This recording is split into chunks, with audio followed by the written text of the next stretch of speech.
Yang balik lagi di propaganda program sepak bola. Untuk Anda. Mantap, Kak. Seperti halnya menteri ya, sepak bola juga terus mengalami perubahan. Ini dalam 2 periode udah banyak perubahan ya. Kemarin kan baru pergantian menteri, Kak. Iya. Menteri Perdagangan diganti, menteri ATR juga diganti. Ini yang tidak cocok dan tidak menunjukkan kinerja langsung diganti. Atau yang bukan dari parpol diganti. Wah, atau yang bukan circle. Jadi ganti aja. Nah, semua tim ini sudah melakukan beragam perubahan taktik, Kak, yang ya saya bilang jauh lebih modern ya dibanding periode sebelumnya. Iya. Dulu nih kita itu mengenal pemain yang berperan sebagai libero. Yep. Kini peran tersebut jarang ditemukan seiring berkembangnya emansipasi. Kok emansipasi? Ya jadi sekarang tuh nggak bisa libero doang, harus lisis. Wow. Libero nanti lisis, Anda bisa jadi, kok bisa sih mendiskreditkan ke perempuan? Iya. Nanti sepak bola perempuan ada libero, mau sebutnya libero. Harusnya lisis. Cuma ya kayak salah satu ciri-ciri gay itu manggilnya bro. Jadi agak sulit juga sekarang ya. Tribun apa sih? Tahu nggak? Iya di Bogor. Di Bogor ya. Iya justru kodenya tuh bro. Karena faktor perkembangan taktik tadi, libero ini jadi jarang ditemukan. Betul. Jadi hilangnya itu bukan karena diculik kalong wewe. Wah, karena dia main setelah maghrib. Tapi karena memang faktor taktik. Jangan jadi libero nanti diculik. Nah si striker juga sama nih. Jadi sekarang fungsinya lebih dari sekedar mencetak gol. Kayak siapa? Giroud waktu Iya, dunia jadi ya. kayak pemantul bola lah kalau misalnya jadi gak cuma buat mencetak gol. Nah si kiper pun juga demikian. Kini mereka dituntut untuk bisa terlibat dalam permainan. Mungkin yang paling keren ada Neuer. Neuer itu jadi sekarang kipernya dijuluki skipper. Jadi karena sweeper karena dia sering menyapu bola jauh dari gawang gitu. Selain kan kalau kiper ini bisa terlibat dalam permainan judi ya. Wah, itu semua pemain sih. Fixing gitu. Nah ya, si aturan sepak bola pun tidak lepas emang tadi ya dari perubahan namanya. Kick off itu bahkan boleh dioper ke belakang Iya, kalau sekarang. boleh sendiri ya. Iya, kalau dulu kalian yang paham bola dari zaman dulu sebenarnya kick off itu cuma pemain dua. Iya. Nah, ada pula pergantian pemain tambahan di perpanjangan waktu, Betul. yang mana hingga perubahannya sampai ke aturan offside yang lebih kompleks gitu. Ya. Nah dari sejumlah aturan yang berubah tersebut, ada satu nih yang mengubah taktik sepak bola secara keseluruhan. Wah. Aturan tersebut adalah soal back pass yang dibuat pada 1992. Iya. Ini terjadi setelah ya tadi Kak, Piala Dunia 1990 yang membosankan. Bagaimana bisa sih aturan semacam ini membuat banyak perubahan di sepak bola modern? Iya. Nah ini semua nih berawal dengan adanya evaluasi. Setelah Piala Dunia 1990 yang berlangsung di Italia. Waktu itu rataan gol hanya mencapai 2,2 gol per pertandingan. Jadi ya waktu itu juga ditambah dengan banyaknya tindakan membuang-buang waktu yang dilakukan dengan cara mengumpan ke penjaga gawang. Ini membuat pertandingan menjadi membosankan. Jadi ya pertandingan mungkin waktu itu bisa kebayang sih kalau misalnya nggak ada back pass mah. Kalau udah menang gitu ya dioper ke kiper, tangkap lagi, kasih back, tangkap lagi. Kayak benar, gitu. Meskipun lebih membosankan di zaman Orde Baru ya. Itu bukan membosankan, itu lebih ke mengerikan. 22 tahun kok. Aduh. Nah, jadi sebelum diatur ya back pass itu kan tadi boleh ditangkap ya. Di The Outsider, Jonathan Wilson, dia ini pengamat sepak bola, dia menjelaskan betapa menjemukannya Piala Dunia 1990. Bosen banget. Dia mencontohkan pertandingan Irlandia lawan Mesir. Oke. Jadi kiper Irlandia itu Peggy Bonner, dia menahan bola buat hampir 6 menit Kak, tanpa melepaskan bola tersebut. 6 menit itu lama loh. Jadi kebayang gitu, sia-sianya kita nonton bola 6 menit cuma gitu. Iya. Aduh. Nah waktu itu puncaknya terjadi ketika Piala Eropa 1992 bergulir, yang 2 tahun setelahnya. Di era ini mulai dikenal istilah negatif football. Yang udah waktu itu mencapai puncaknya. Betul. Padahal kan kalau misalkan ada 2 tim negatif sama negatif, yang positif. Harusnya kalau dari hukum fisika ya. Nah bahkan kesuksesan si Denmark waktu itu menjadi juara tidak lepas dari negatif football. Jadi ya dalam hal waktu itu dalam laga final menghadapi Jerman, Denmark unggul 2-0. Nah waktu itu sudah bisa terbaca si pemain Denmarknya mengulur-ngulur waktu. Caranya melakukan back pass yang langsung ditangkap. Waktu itu kipernya Peter Schmeichel.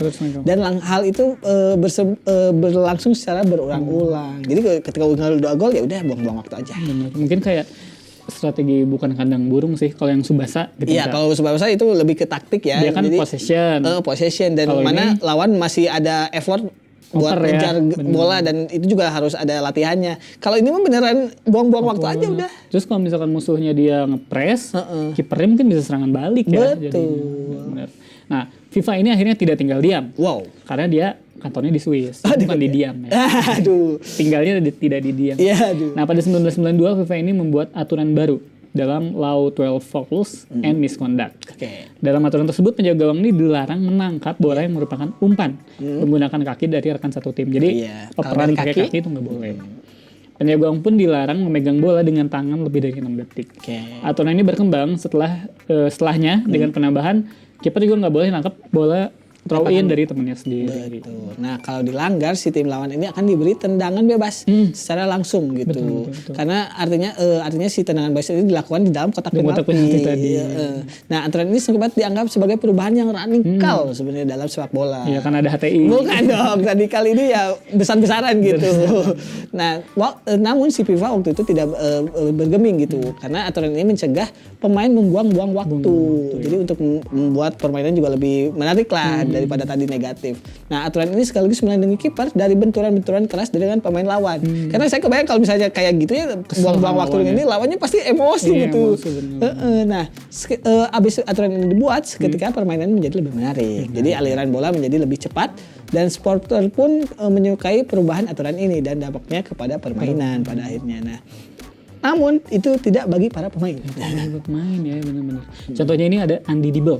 Dia penjaga gawangnya Manchester City pada 92 dan dia ini menderita patah tulang setelah berbenturan dengan pemain lawan. Alasannya sih karena si Dibble ini dia ragu-ragu buat menangkap atau menendang bola. Iya, ragu mungkin ya. Nah, Dibble ini dia menyebut dirinya sebagai korban pertama dari perubahan aturan yang radikal. Karena cedera ini, Andy Dibble ini sekarang dia goyang. Kok goyang? Goyang Dibble. Goyang Dibble. Jangan dia ini. Nah, Premier League si 1992 ini juga dihiasi blunder dari para pemain. Karena mungkin aturannya masih baru, jadi implementasinya juga mereka. Apalagi kan itu puluhan tahun ya. Iya, masih kaku gitu ya. Nah, ada waktu itu pertandingan Leeds melawan Wimbledon misalnya. Jadi si Leeds ini yang sedang menekan ngepres Wimbledon sedikit kesulitan menembus pertahanan Wimbledon yang cukup solid. Lalu bek kanan Wimbledon namanya Roger Joseph menghadapi umpan lambung dari Eric Cantona. Ia kemudian panik nih apakah melakukan umpan atau melakukan sapuan bersih. Dan akhirnya si bola itu direbut Lee Chapman untuk mencetak gol pertama bagi Leeds. Si Leeds ini kemudian mengakhiri pertandingan dengan skor 2-1 gitu. Jadi ada keraguan tadi. Iya. Dan ini juga terjadi di pertandingan Norwich lawan Arsenal. Jadi Norwich ini udah unggul 2-0. Tapi dibalikin sama Arsenal jadi 4-2. Uniknya, keempat gol Arsenal semua berasal dari keraguan-raguan para pemain belakang dalam mengamankan bola gitu. Apakah dia mau ngoper ke kiper nih atau nge-clearance gitu melakukan sapuan. Karena kalau dikasih kiper kan bisa jadi kipernya lupa nangkap gitu. Dan jadi itu. Jadi dia ragu-ragu apakah mau ngasih kiper atau mau nyapu. Bukan nyapu, itu sapuan bola maksudnya. Nah, si perubahan ini juga tidak hanya berhadapan di Inggris saja. Gak cuma di Inggris. Karena waktu itu di Liga Italia terkenal yang kita kenal sebagai liga yang sangat defensif gitu ya. Nah, pada musim 1991 rataan golnya 2,27 per pertandingan. Angkanya waktu itu melonjak jadi 2,85 di musim selanjutnya. Ini tidak lepas dari blunder-blunder dari para pemain tadi yang Nah, dengan adanya aturan baru ini rata-rata blunder pemain juga meningkat. Catatannya mencapai 1,8 blunder yang berujung pada gol per pertandingan pada musim 92-93 di Premier League. Salah satu dampak terbesarnya adalah kesulitan Liverpool buat jadi juara setelah ada aturan baru ini. Lama ya waktu itu kalau berarti. Oh iya. Karena bener Kak, sebelum ada Premier League 92, Liverpool tuh juara terus. Iya gitu. Tapi setelah ada Premier League justru nggak pernah juara Liverpool ini. Dan pada era 1970-1980 Liverpool ini sangat digdaya banget ya.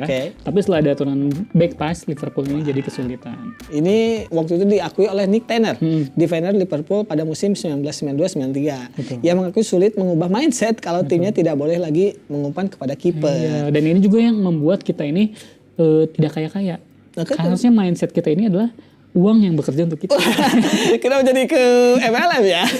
Nah, biasanya waktu itu kalau mereka unggul 1 gol, mereka akan sering umpan ke Bruce Gobelbelaar yang mana adalah kipernya gitu. Nah, tujuannya untuk memberi waktu mereka dalam menguasai pertandingan gitu. Jadi mungkin kalau Liverpool waktu itu ngakunya ya bukan hanya buang-buang waktu, tapi emang gaya permainan mereka kayak gitu. Kayak gitu, buat nahan tempo juga mungkin ya.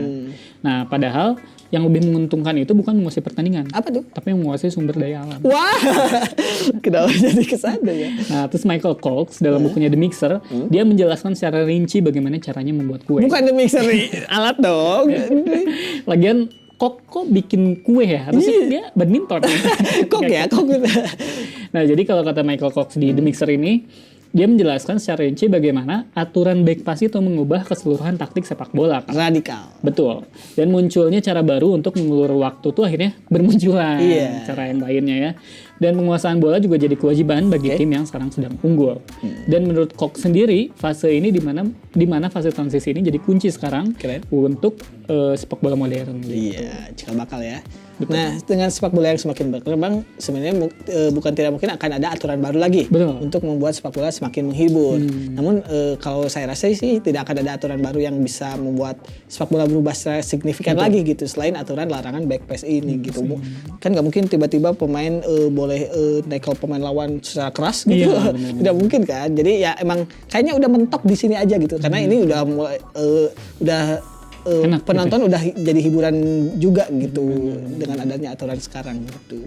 Tapi Liga tau nggak aturan yang lagi ramai dibahas dan mungkin bakal mengubah banyak hal besar sekarang. Wow, apa tuh bola? Presidential threshold. Wow. Jadi kan kalau di Indonesia ini presidential threshold tuh 20% ya. Yeah. Jadi akan memunculkan hanya ada 3 calon maksimal atau 4 calon di padahal mah pemilu. Iya, waktu Najwa Shihab aja bingung. Harusnya di negara Timor Leste calonnya tuh 16. Gila. Karena tidak ada presiden. Kenapa jadi bahas aturan itu ya? Menurut saya ini aturan gak boleh pakai sandal jepit naik motor aja udah aneh. Iya. Padahal yang paling penting itu pakai celana. Itu lebih mengganggu pemandangan. Iya, asli. Aduh. Itu tadi bahasan kita di segmen yang kedua ini. Jangan kemana-mana, tetap di Propaganda, program sepak bola untuk Anda. Mantap.